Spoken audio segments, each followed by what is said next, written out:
Olá pessoal, olá, bem-vindos. Mais um momento de estudo bíblico aqui nesse nosso canal. Sejam muito bem-vindos. Nós vamos pegar um pouco da história do rei Ezequias, refletir sobre as pressões que ele sentiu, o jeito que ele reagiu, sempre centralizando Jesus, por fim, o personagem principal. Esse aqui é o segundo vídeo sobre a história do rei Ezequias. Se você quiser conferir aí no nosso canal, então você pode ver a parte 1 da história do Ezequias. E hoje, a parte de hoje, ela foca tanto na plasticidade praticamente da oração de Ezequias, que o tema gira muito em torno da oração. Então, apesar de ser em torno de um personagem bíblico, que é o rei Ezequias, muito falaremos sobre a oração. No vídeo da semana passada, na parte 1 da história do rei Ezequias, já introduzimos um pouco deste hábito de oração do rei Ezequias e do momento de grande pressão em que ele utilizou o dom da oração. Mas hoje vocês vão ver isso ainda de maneira mais intensa nas histórias de hoje. Quero repetir um pouco do que terminei no último vídeo e aí destacar uma parte assim, talvez das mais impressionantes dentro do tema oração que aparece na Bíblia. Então, fica aí o convite para você permanecer com a gente. Permaneça, reflita com a gente. Que o Espírito Santo guie o meu falar, também o ouvir de vocês nesse momento. Beleza? Vamos lá então. A história do rei Ezequias, ela está em 2 Reis, capítulo 18. Tá? Eu vou pegar essa passagem aqui. Poderia também, essa mesma história, a história dele também é descrita no livro de 2 Crônicas, capítulo 29, 30, e também em Isaías. A partir do capítulo 36 também dá para ver a história do rei Ezequias. Então é bem importante já relacionar aí contextualmente que o rei Ezequias, rei de Judá, o reino do sul, ele era contemporâneo de Isaías, do grande profeta Isaías. Tá?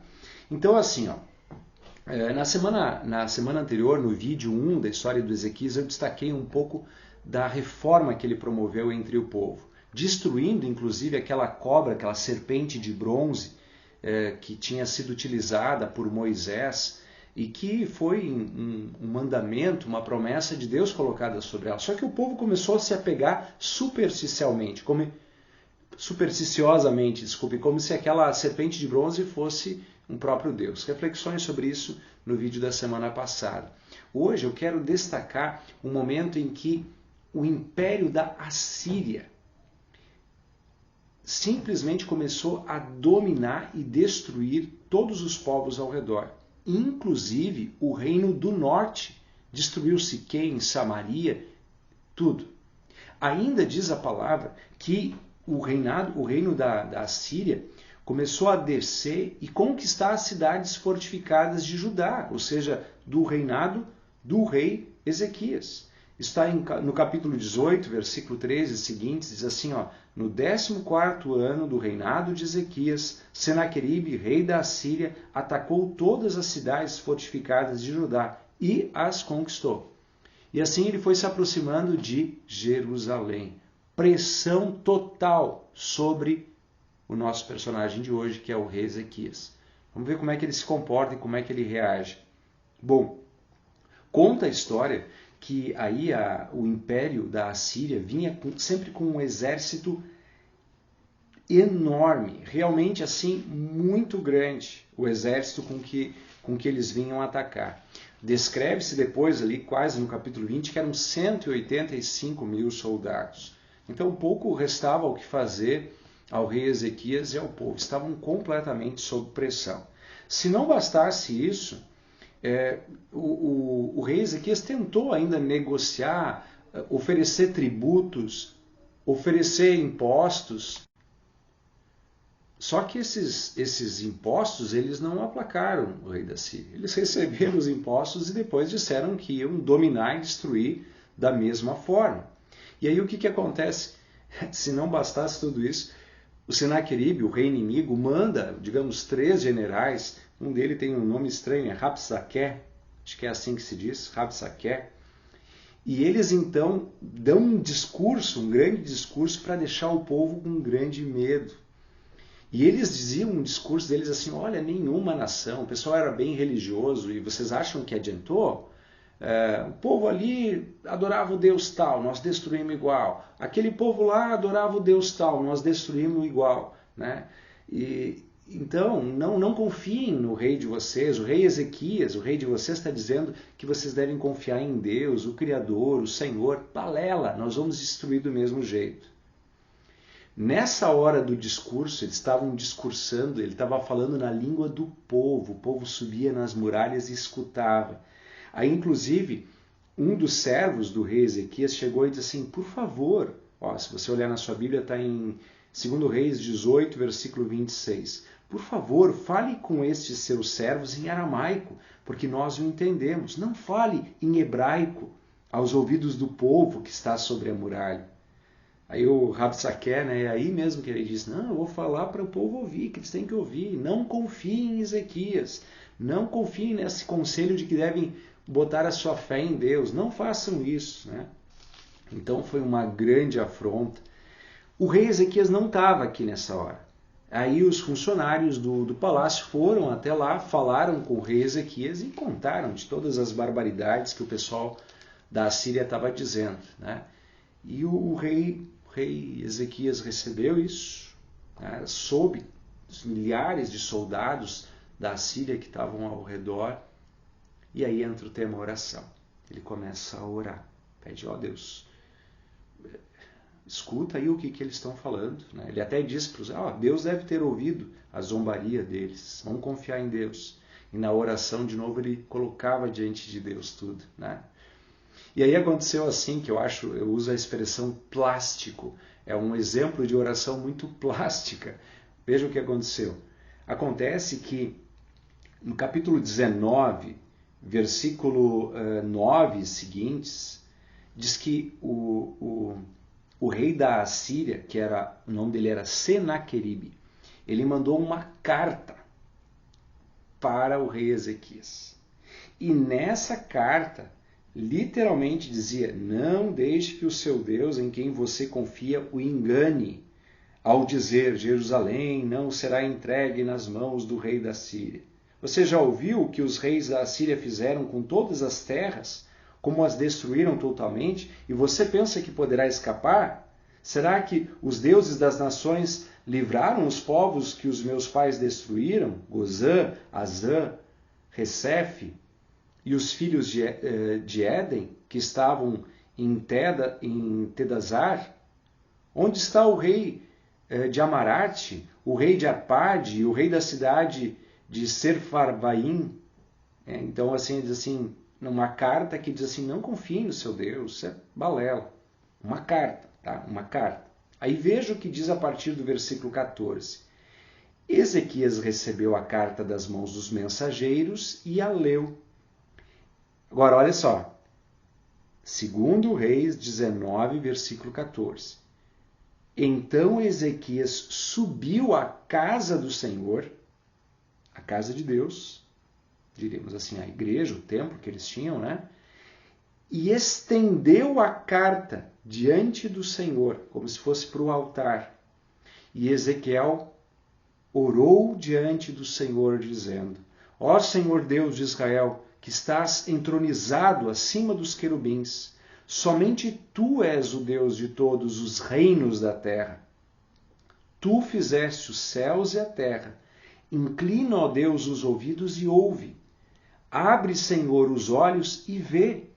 Ouve as palavras de Senaqueribe, as quais ele enviou para afrontar o Deus vivo.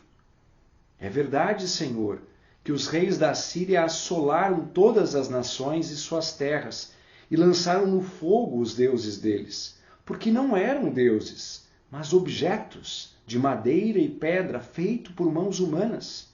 Por isso os destruíram. Agora, ó Senhor, nosso Deus, livra-nos das mãos dele, para que todos os reinos da terra saibam que só tu, ó Senhor, és Deus. Reparem, gente, no peso, no conteúdo dessa oração do nosso personagem de hoje, do rei Ezequias. Vejam, notem o texto, A maneira como ele coloca as palavras diante de Deus. Ele estende, por isso que eu falei plasticamente, né? Ele estende a carta no altar e diz essas palavras.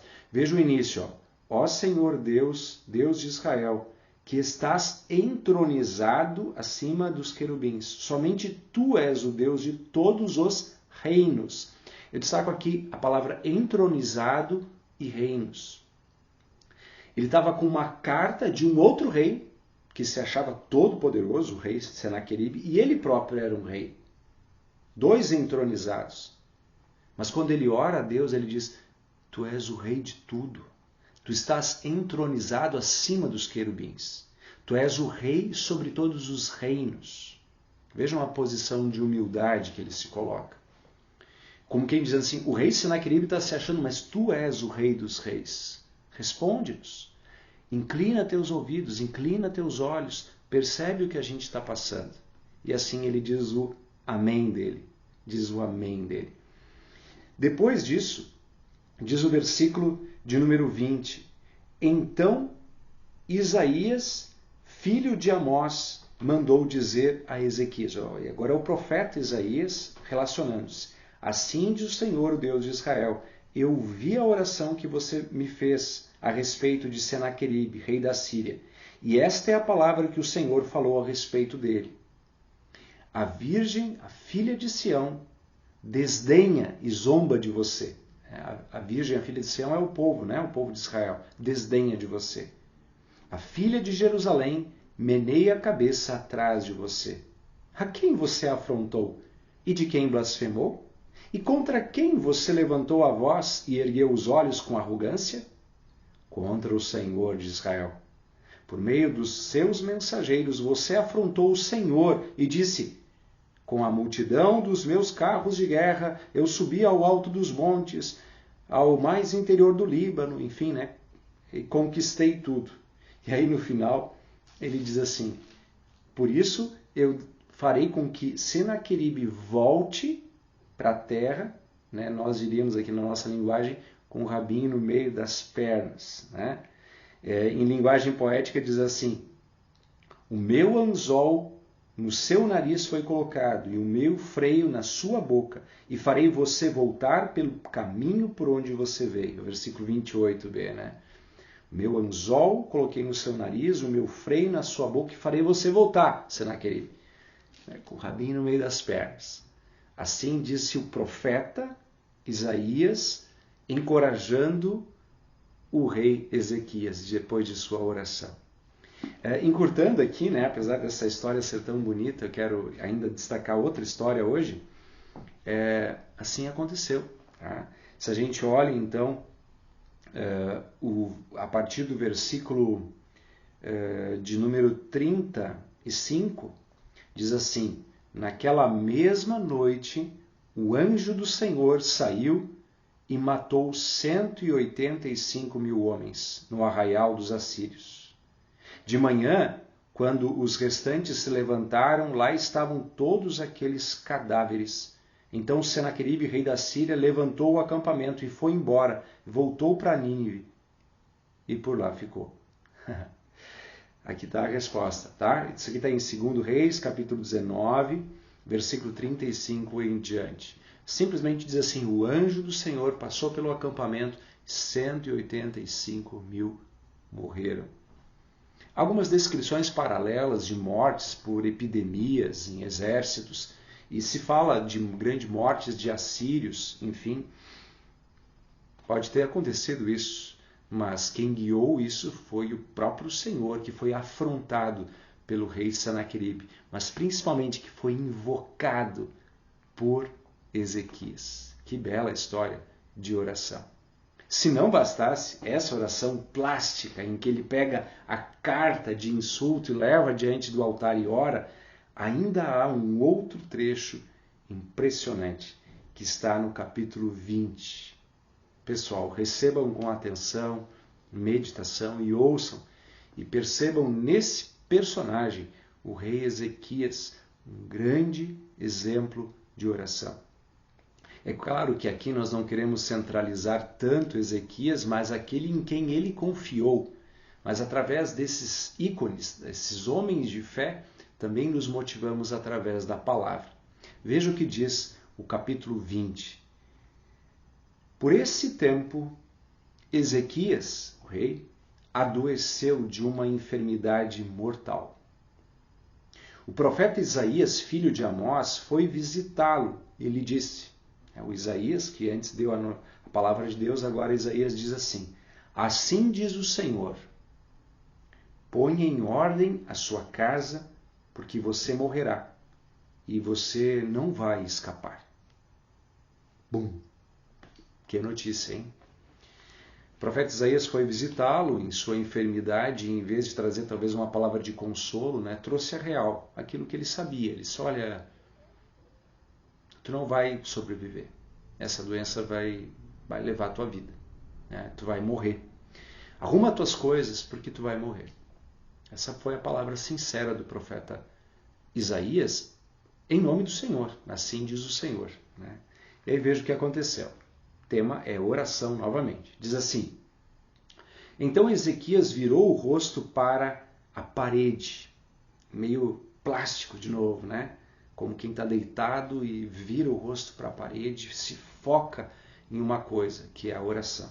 Ele faz assim: então Ezequias virou o rosto para a parede e orou ao Senhor, dizendo: ó Senhor, lembra-te de que andei diante de ti com fidelidade, com coração íntegro, e fiz o que era reto aos teus olhos.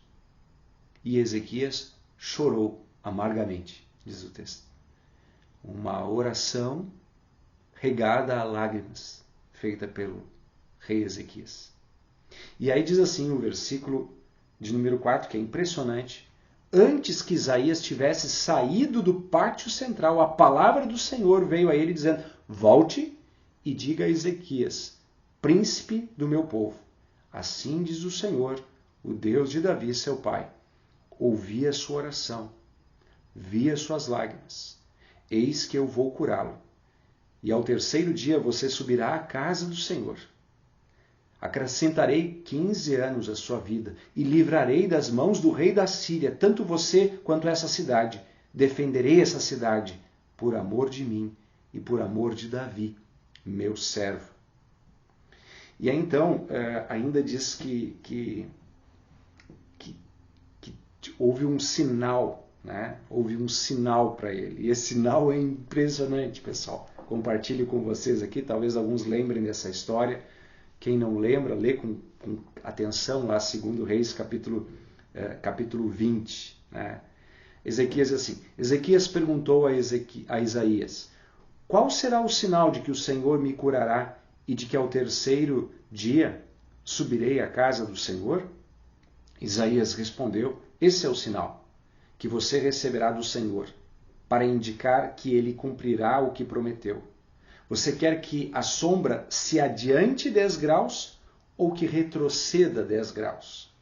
Antes que você possa ficar pensando o que é isso, deixa eu explicar. É um relógio solar, sabe? O relógio solar, muitos relógios solares foram feitos aí e encontrados na arqueologia, de acordo com a sombra, mostrava que hora era. Então, o Isaías pergunta assim: o que você quer? Que a sombra adiante ou que ela retroceda? Que o relógio adiante ou que o relógio atrase? Que o sol se adiante ou o sol retorne? Aí o versículo 19 diz assim: Ezequias respondeu: é fácil a sombra adiantar 10 graus, mas que não seja assim. Pelo contrário, que ela retroceda 10 graus. Então o profeta Isaías clamou ao Senhor e ele fez retroceder 10 graus a sombra lançada pelo sol declinante no relógio de Acás. Acás era o pai, o pai de Ezequias, que tinha feito esse relógio e voltou 10 graus. Quer dizer, o tempo voltou. Esse tempo voltar é muito significativo porque a vontade de Deus expressa tinha dito: olha, a vontade não, o que iria acontecer foi expresso pelo Isaías, dizendo: tu vai morrer. Ezequias, arruma tuas coisas que tu vai morrer. Mas pela oração, pelas lágrimas, pela oração regada a lágrimas, Deus disse, eu tive compaixão e eu vou te dar mais 15 anos. É como se o próprio Deus voltasse, é como se o tempo voltasse, assim, também plasticamente, usei essa palavra antes e uso novamente, o relógio volta, mostrando esse sinal de que, de fato, isso iria acontecer. Pessoal, como eu já disse antes, né, eu acho realmente muito incrível esse exemplo, essa vida de Ezequias, né? Eu falei na semana passada, no vídeo anterior, Ezequias parte 1, confere no nosso canal, eu falei muito assim da pressão, por exemplo, que o rei Ezequias deve ter sofrido quando ele decidiu que era hora de destruir a serpente de bronze. Certamente sofreu muita pressão, porque era um objeto da época de Moisés, né? Só que ele percebeu que eles estavam adorando aquilo que era coisa feita por mãos humanas, como se fosse um deus, né? Supersticiosamente. Ele sofreu muita pressão e ele seguiu reto diante da vontade de Deus. E agora ele recebeu grande pressão da Assíria. Quase 200 mil, talvez 200 mil soldados ali ao redor. Talvez pressão interna, dizendo, vamos se entregar porque a gente vai morrer. E ele continua, não, vamos confiar em Deus. E ele se apega àquilo que ele pode se apegar, a Deus. Ele não tinha soldados, ele podia se entregar, dizer, ok, sou servo, mantenha a minha vida, mas não. Ele apega-se em Deus. Ele não aceita que Deus seja assim zombado pela Síria. Em oração ele busca isso. A oração verdadeira é essa. Não é a que se apega à serpente de bronze, que acha que é a serpente de bronze é que vai ajudar. É a que se apega nas promessas de Deus. Isaías, o profeta, trouxe a promessa, ele se apegou nisso. Assim, nós também temos as promessas de perdão, de vida, de salvação em Jesus. E podemos nos apegar. Nós temos as promessas de que Ele ouve nossa oração. O Senhor Salvador disse, pedi e dar-se-vos-á, buscai e achareis, batei e abrir-se-vos-á. Apeguemo-nos nisso, sabendo que Deus até pode não atender a nossa vontade declarada na oração, mas que Ele se fará presente, Ele enxugará nossas lágrimas, Ele nos ajudará, Ele nos livrará. Ezequias foi livrado da morte, recebeu mais 15 anos de vida. Nós também somos livrados em Cristo da morte eterna. E não recebemos só mais 15 anos, recebemos o dom da vida eterna. Por isso nos apeguemos a Ele e vivamos o nosso dia a dia uma vida de oração. Nas aflições, invoquemos ao Senhor. Como diz o salmista, invoca-me no dia da angústia, eu te livrarei e tu me glorificarás. Essa é a palavra de Deus para a gente, essa é a nossa certeza. Oremos e confiemos sempre em Deus. Em nome de Jesus. Amém.